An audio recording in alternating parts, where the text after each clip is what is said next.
Alors pour ceux qui suivent mes vidéos, eh bien, vous avez vu que j'avais déjà fait un essai ou une validation de l'appareil du mégomètre en basse tension, donc avec les valeurs ohmiques. Maintenant, on va faire un essai ou une vérification au niveau de la haute tension de l'appareil. Alors pour ce faire, le raccordement n'est pas identique à la basse tension.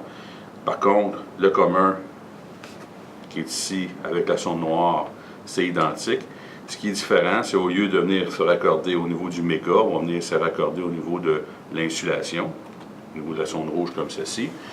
Au niveau du multimètre, eh bien, la sonde noire dans le commun de votre multimètre. Et puis, je vais retirer le petit capuchon à l'extrémité et je vais venir insérer la sonde rouge dans la borne rouge du multimètre. Alors, une fois le raccordement fait, il ne reste plus qu'à déplacer sur la plus basse tension de la haute tension, ce qui est 500 volts sur cet appareil. Et puis, ici, on va venir mesurer sur une tension à courant continu. Alors, il ne reste plus qu'à appuyer sur le bouton test. On peut voir que l'appareil génère 526 volts. Et ici, on mesure 526 volts. Le deuxième essai, eh bien, c'est à 1000 volts.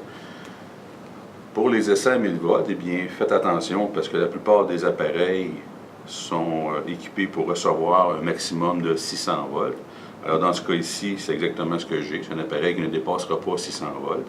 Mais on peut quand même avoir une mesure qu'on appelle sommaire. C'est-à-dire que lorsque l'appareil va atteindre plus de 600 volts, on va m'indiquer dans ce cas ici OL parce que j'ai dépassé la limite de l'appareil. Alors, j'appuie sur le bouton test qui me donne 1051 et l'appareil me donne OL. Je relâche. OL. Alors, ça me donne une mesure approximative. Pour ceux qui voudraient avoir des mesures beaucoup plus précises, et bien évidemment, ça va vous prendre un appareil qui est capable de mesurer au-delà de 1000 volts à courant continu.